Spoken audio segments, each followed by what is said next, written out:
Hello, Julia. Hello. How are you? Very well. I'm really well because I'm not at Labour Party conference. I am an equal opportunity hater of party conferences. It's all of them.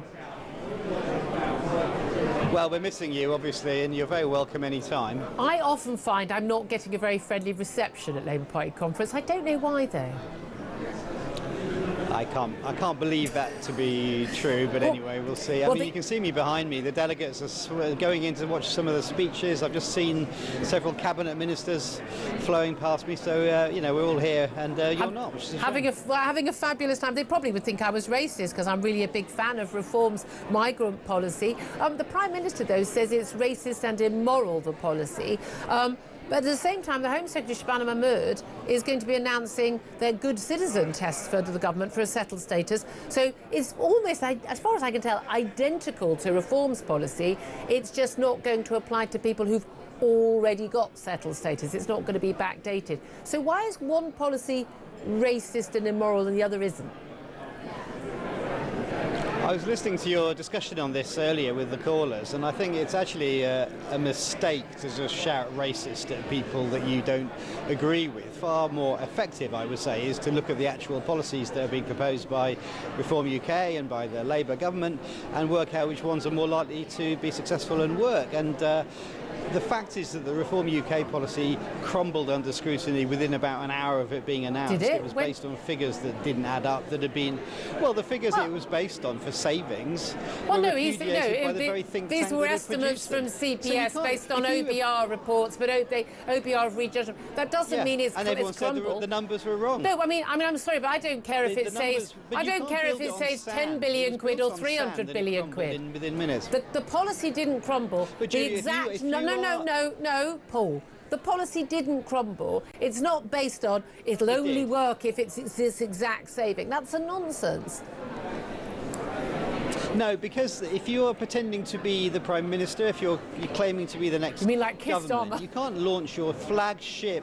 You can't launch your flagship policy based on numbers that simply don't add up. And well, you know, your a small party child did. looking at the numbers could immediately tell you that they wouldn't add up, and the whole thing crumbled within about an hour. It didn't. So it didn't. I don't think it's about But it did. No, it's just a nonsense. I think you're Paul. saying, what about the substance? The substance was a nonsense. Yeah, the policy was absolute nonsense. You this is their big announcement. No, the substance is whether it's a 10 billion or 20 billion difference in saving long term. I don't think the British public even care. What they want is a policy. Whoever delivers it, which is why Shabana Mahmood, the Home Secretary, Labour Party Home Secretary, is delivering. Well, promising to deliver, whether it actually happens, a similar policy, is that they don't think that anyone who, Tom, Dick or Harry, who turns up here should be allowed to stay if they're not a net contributor. Why is it racist if Reform do it, but it's not if Labour do it? What's wrong with that? That sounds like a very positive but that's idea to me. policy. There's quite a buzz around that here at conference. That's Reform's policy. People are, except Reform. Well, lots of ideas flowing into the Labour government, but we are the government, and Reform have 5 MPs, and we have rather more than that. They're also way ahead of the polls. We are forming legislation. Well, polls are a snapshot, as you well know. Different parties lead at different points, and that doesn't predict the election. Since when was the Labour Party? When was the Labour Party last in front in the polls? I've no idea. Exactly. Probably just before the election, I don't know. Yeah, exactly. And which we went on to win with a massive majority. Why is there a question mark over whether Keir Starmer is even going to make it to next year's party conference with Andy Burnham, the sort of the king over the walls, or wandering around? There's no question mark. Well, Andy Burnham arrived. He was met by a huge crowd of people egging him on to stand for the leader. But unfortunately, Julia, they're all journalists. They're the only people that are playing this up. And I think Mr. Burnham needs to do the excellent job he's doing in Manchester and carry on doing that. But the delegates here are united behind the Prime Minister. No, they're not. The polling shows very different. No. That Labour people are very much looking. Polling repeatedly shows that Labour Party members and indeed a lot of Labour MPs are telling journalists that they want him gone. He's not up to the job. Absolutely not. Andy Burnham has completely overshot on this. He's played his hand, and he may well there's no mechanism for him to even become This is true. I mean, he's not an MP. Let's forget. He's got the same chance as you of becoming Prime Minister right now, because as Mayor of Manchester doesn't give you a shoe-in to become Prime Minister. At least he's a member of the party. That might be an extra shoe-in. But you know, I mean, all I'm just saying is, you know, there's a reason why he thinks there is a shot worth making, isn't there? I mean, we've got a Prime Minister who's almost, I mean, not even quite 15 months into the job, and there's question marks about his future, and he's throwing out mad policies like ID cards. Can you explain to me, because he failed to explain to Laura Kunsberg yesterday in an interview, how me having a digital ID card on my phone that tracks me constantly and knows everything about me and is updated in real time and could perhaps prevent me getting a job or buying something if I haven't got my vaccines up to date in the event of a next pandemic. How does that put illegal migrants off from coming here? That's quite a big leap of imagination, isn't it? Where's that come from? Vaccines? Where's that come from? That's a big leap of imagination. The announcement literally what it can be used for. Your NI number. No, that's not what it'll have on it. Only in your dystopic view of the world. Well, pretty much every ID system has been used. I think the ID cards is a really interesting policy because it's good. It's a good policy. I think we should all have an ID on our phone. We've all got smartphones. Good idea. But also it's annoying all the right people. There was a crowd outside, you know, campaigning against ID, and they were saying that 5G was giving you cancer, and they were saying that climate change was a hoax, and it's annoyed all the right people, this policy. And you look at its opponents, and then look at the people who actually support it. It is another tool. So the good people support it. Paul, but more importantly, it's just a sign of citizen. 2.3 million people have already signed a petition against this ID. This is not the same. 4 million people, Julia. 4 million voted for reform. 4 million people voted Reform UK, and not even all of them have signed the petition. What's that got to do with anything? A mass uprising, is it? I think 2.3 million people in 3 days signing a petition is oppose. No. I'm pretty sure the Reform UK members can make up their own mind. There'll be plenty of Labour members. It's not a stretch of the imagination. I'm merely pointing out that is not a lot in terms of a population of 60 It's not a stretch of the imagination. Support for it. It's not a stretch of the imagination about what digital ID. I've got a driving licence, I've got an NHS app, I've got a passport, I've got a national insurance number. The government and any employer doesn't need any more information on me. So why do you care? Why do I care? Because I saw what happened during COVID. Why you've got all of that on your phone already? Paul, because it's not a. It's just a very natural step. Paul, it's a very easy thing to do, and every citizen will have one. Paul, it's not tracked in real time, and we've seen what's happened in China with social credits. We saw what happened in Canada. We saw what happened with vaccine passports here. We are not China. Well, no, we thought that before COVID, didn't we? We're not China. And then people were banned. And then Labour was calling for people to be banned from going to work if they didn't have a vaccine. But we're definitely nothing to worry about, Paul. Nothing to worry about. No. It's nothing to do with vaccines. It's nothing to do with COVID. It's to do with the right to work and having all the data on a phone that we have in our pockets already, but in one single place. It's quite convenient. It's quite useful. You have to show ID when you pick up a vintage parcel, so why not? It's really, it's not in real time. It's not constantly changing and updating, and it doesn't track. Very, very different.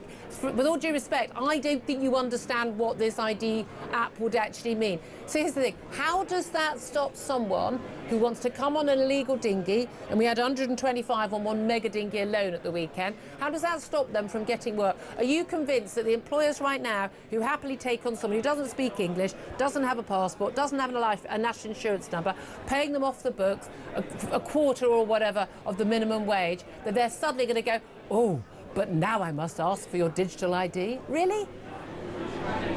I think it's another tool in the kit that can help with that and cracking down on those rogue employers and exploitative bosses. I mean, it's another way to do it. You can do that. You can crack down on them already. People will try and get around it, as they do with every system and every regulation and every law. It's not the magic bullet, but it is a very important step forward.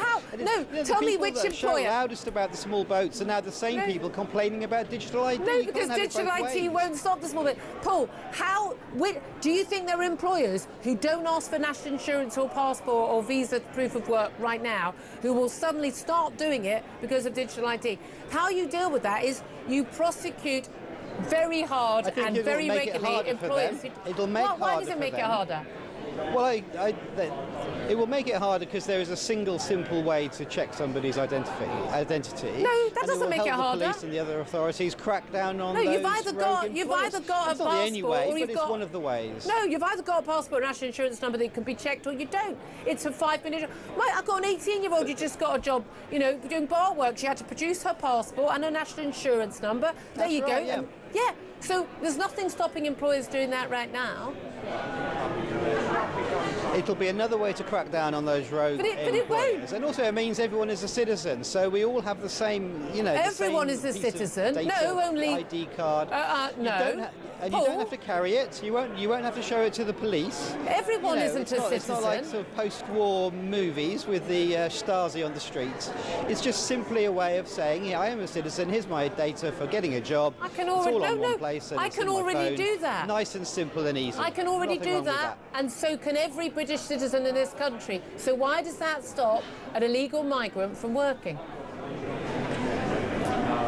It's another tool in stopping that. Okay, and how does that tool work? In illegal working, as well as more police resources, more intelligence, breaking up the business models, fining and sending to prison those rogue bosses. It's just another way of busting that up. And don't be so cynical, because it's just another way to achieve the goal that we all want, which is stopping the boats and stopping the rogue employers. Not going to work, Paul. This is another way to do it. I'm a conspiracy theorist. How do you know it's not going to work? Cynical, because I'm living the real world. It works in Estonia, it works in Denmark, it works in all kinds of other countries that have digital ID. Estonia is a fantastic example of this. And how does this stop illegal migrants who want to come to Britain? I don't think Estonia's got a massive issue with people wanting to come to Estonia to work. There may be other pull factors. But you're seeing it purely through the lens of small boats. What I'm saying is that it's a way for all citizens to access the labour market and have a single ID for all of us on our phones. So it won't be compulsory well, then you've nothing to worry about. So it won't be compulsory then? Nothing to worry about. No, so it won't be compulsory. Well, we'll all have it on the phone, but you won't have to carry it. Is it compulsory or isn't it compulsory? But we'll all have it. No, I don't want it on my phone. Like an NI number, it will be compulsory. But so I will have to. So you don't have to have it, but you will have to have it. Or an NHS number. Oh, Paul. You won't have to show it to the police, though, in the street. Won't I? And don't forget, the legislation hasn't even gone through yet. We don't know what the detail is because MPs haven't debated it yet. And how many billion... We haven't even had a green paper or a white paper. No, exactly. And it's not going to go through by the end of the Parliament's promise. And how many billions will it cost? Any idea? We don't know until we start the legislative process, do we? You used to be a lobby correspondent. You know full well how Parliament works. You can't cost it till you start designing it. No, actually, quite the opposite. The idea is if you think a policy is good, you should only know that based on the cost. You think the reforms migrant policy falls down because it may or may not be 10 billion quid out on savings. But yeah, let's just spend a fortune on an ID system, but it won't make a difference. Paul, I would love to do this all day. You are making a valiant effort. I'm going to give you a round of applause for making a good effort because you're a damn sight better at this than the Prime Minister is. So appreciate you joining us, Paul Richards. We're going to take a quick break. Up next, going to talk to someone who absolutely understands why we don't want to have digital ID cards.